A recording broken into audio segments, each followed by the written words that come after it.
Halo, assalamualaikum. Kembali lagi di video saya. Hari ini saya akan mereview sebuah sepeda. Ini adalah Giant TCR Advance Pro Zero yang kemarin sempat rame banget di pasar ya. Bikin pasar jadi cukup bersemangat untuk mendapatkan unit ini atau untuk upgrade sepeda buat teman-teman yang udah punya sepeda.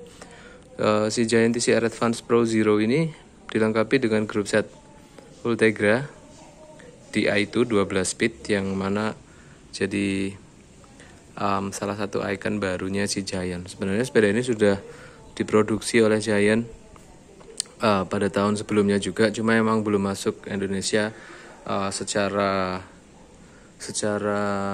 umum belum masuk. Jadi mungkin beberapa importir personal aja yang bisa masukin. Nah, tahun ini Giant sudah memasukkan unit TCR Advance Pro Zero ini dan menjadi salah satu top line-nya dari penjualan produk dari Giant saat ini. Si TCR Advance Pro Zero ini punya frame yang sebenarnya sama dengan Pro 1 disc misalnya, atau bahkan Pro 2 disc. Geometrinya sama, frame yang dipakai sama, cuma beda catnya aja. Di bagian finishing catnya, dia warnanya emas glossy, sangat menarik. Ada tulisan TCR kecil di sini. Ini routing kabelnya untuk TCR Advance Pro biasa, cuma karena dia pakai Di2 jadi ini nggak dipakai, dia pakai electric group set di sini. Lalu overdrive 2, karena dia TCR Advance Pro dia pakai overdrive 2 di sini. Ini masih alloy tapi handlebarnya udah diperbaiki sama Giant menggunakan Giant yang sudah karbon materialnya, jadi ini keren.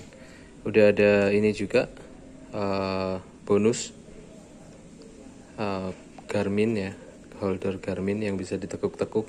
Jadi ini lucu, bisa diginiin. Kalau mau lebih santai bisa juga di posisinya kayak gini. Jadi lebih enak karena dia adjustable posisinya. Dari sisi framingnya sama, nggak ada yang berubah. Ya, geometrinya juga sama.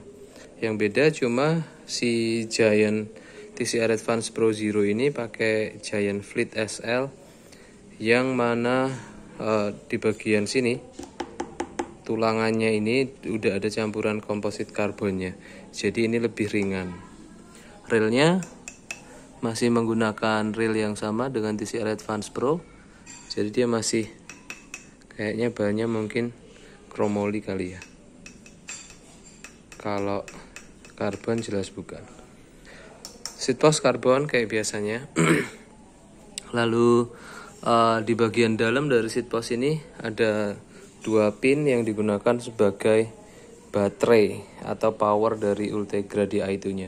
Jadi baterainya ada di dalam seat post ini teman-teman. Oke. Dari sisi framing nggak ada yang berubah, nggak ada sesuatu yang signifikan kecuali warnanya yang cukup mencolok ya. Si emas, kuning emas ini keren, kekinian banget. Tulisan Giant-nya di sini kecil, tipis banget dengan menggunakan warna hitam doff. Jadi polos aja, terus tulisan Giant-nya di model emboss dengan garis tipis hitam doff. Jadi ini cukup berkelas, classy banget menurut saya. Grup setnya Ultegra Di2, kombinasi gigi yang dipakai 5236 Shimano 5236 Ultegra Di2, dia pakai sistem Di2 di sini. Kemudian sprocketnya 1130. Jadi ini racing banget 1130. Kemudian power Ultegranya ada di sebelah sini. Ultegra Di2 nya ada di sebelah sini. Ada pin di sini. Bentar. Kalau mau ngecharge teman-teman, tinggal dibuka aja bagian ini. Nah, ini adalah port chargernya. Port chargernya di sini. Jadi kalau ngecas di sini. Berapa konsumsi power atau daya dari si Ultegra Di2 ini saya kurang tahu hitungannya secara pasti, tapi yang jelas sekali charge si Ultegra Di2 ini bisa bertahan untuk sekitar 1 sampai 1,5 bulan. Jadi cukup awet baterainya, nggak perlu yang setiap saat ngecas gitu, nggak perlu. Nanti ada juga indikator lampunya di sebelah sini. Ada indikator lampu berwarna biru dan merah kalau dia baterainya habis. Bagian mana ya?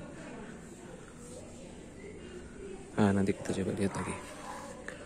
Wheelset yang dipakai ini Giant 42 mm ya, 4,2 cm dengan bannya kadek. Ini nggak dipakai di Giant yang lain, jadi dedicated buat ini aja. Tekanannya bisa 85 sampai 125 psi, ukurannya 25, jadi 700 kali 25 tubeless system. Ini tubeless system. Oke. Menarik, wheelsetnya udah ringan juga. Berapa bobotnya nanti kita akan coba timbang. Lalu di sini ada keterangan DBL, Dynamic Advanced Lacing. Dynamic Advanced Lacing. Oke, saya nggak tahu apa itu artinya. Tapi pokoknya ini udah keren dan udah proper banget. Kalau teman-teman beli sepeda ini sih sepertinya udah nggak ada yang perlu di-upgrade lagi, karena dia udah pasti ringan. Terus juga udah pakai electric group set, no issue lah. Lalu ini drifternya Ultegra Di2 dengan 2 tombol di sini. Kita coba. Oke. Yang sini. Oke. Oke, ini turun, yang ini naik. Turun, naik. Turun, naik. Jadi udah kayak saklar lampu aja ya. Nah, kenapa kemudian saya sempat baca-baca beberapa artikel kenapa kemudian diciptakan si Ultegra Di2 ini. Sejarah dari electric group set sendiri, karena dulu race diadakan di berbagai daerah ya, termasuk daerah dengan musim dingin dan bahkan salju. Nah, ketika di daerah yang dingin atau ketika turun salju itu tangan menjadi cukup kaku, makanya diciptakan satu group set yang nggak butuh tenaga yang banyak untuk gerakin FD dan RD-nya, cukup dengan tombol aja. Jadi tangan yang kaku pun karena kedinginan tuh masih bisa nge-shift atau memindahkan group set. Keuntungannya dari Ultegra Di2 sendiri jelas dia presisi, nggak ada setengah lagi. Seperti ciri khasnya Shimano, dia punya shifting setengah. Di sini dia nggak punya setengah lagi, langsung shift aja. Jadi sangat oke dan proper banget. Mirip SRAM jadinya. Itu Ultegra Di2. Bentuk gagangnya juga kecil, lebih kecil daripada Ultegra yang 8020 misalnya, atau 105 7200, dengan juga holder atau tangki minyaknya di sini juga yang cukup mungil. Jadi dipegang tuh enak. Handlebar ini dipegangnya enak. Oke. Lalu yang mungkin masih jadi catatan dari sepeda ini adalah masih ada 2 kabel yang terlihat, yaitu kabel kabel disc brake depan dan kabel disc brake belakang. Masuk di sini, keluar di sana, kemudian ada kaliper di sana untuk membantu pengereman. Belakang masuk di sini, keluar di sana untuk pengereman. Jadi mungkin untuk catatan Giant ya, mungkin bisa ya dibikin inner kabel. Tapi memang resiko kalau kita mau bikin inner kabel adalah otomatis bobot sepedanya akan jadi lebih berat, karena bagian headsetnya di sini harus lebih tebal untuk masukin jalur kabelnya. Nah, mungkin itu juga alasan si TCR ini nggak pernah punya yang sistem inner kabel. Bahkan TCR Advance SL pun kabelnya masih tetap di luar. Jadi belum bisa clean look, teman-teman. Itu. Rotor yang dipakai ini menarik, 160 mm rotor depan dengan sistem cakram yang kayak begini. Ini Ultegra Ice Technology serinya ini RTMT 800S. Konon katanya ini adalah piringan cakramnya untuk MTB, tapi dipakai di di road bike. Kenapa? Karena isunya adalah kalau dia buat dancing atau buat off saddle, itu seringkali rotor yang Ultegra, yang Ice Technology punyanya Ultegra itu menimbulkan bunyi-bunyi gak enak karena dia masih ada bending sedikit.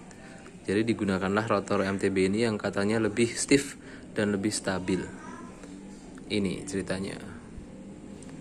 Oke, CR Advance Pro, kemudian ada UCI approve-nya juga di situ. Belakang rotornya pakai 140, jadi cukup kecil di belakang, depannya 160. Ketebalan profil wheelset depan belakang sama 42 cm. 4,2 cm maksud saya. Nah, mungkin itu dulu yang bisa saya berikan reviewnya ke teman-teman untuk TCR Advance Pro Zero ini. Mudah-mudahan memberikan inspirasi dan memberikan semangat bagi yang mau upgrade, bagi yang mau nyobain Giant dari brand lain boleh juga, karena sepeda ini meskipun harganya terjangkau ya, menurut kami harganya terjangkau dengan fasilitas yang didapatkan tuh harganya kompetitif di pasar. Sepeda ini enak banget.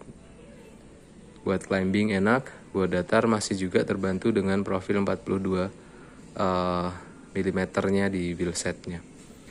Oke, terima kasih sudah menonton videonya teman-teman. Jangan lupa subscribe, like, comment, share. Nah, kalau teman-teman mau nyari sepeda ini, teman-teman bisa kunjungi Instagram kami di Warung Sepeda Jogja. Komplit, ada berbagai seri sepeda Giant di situ dan juga sepeda-sepeda brand lainnya. Thank you. Assalamualaikum.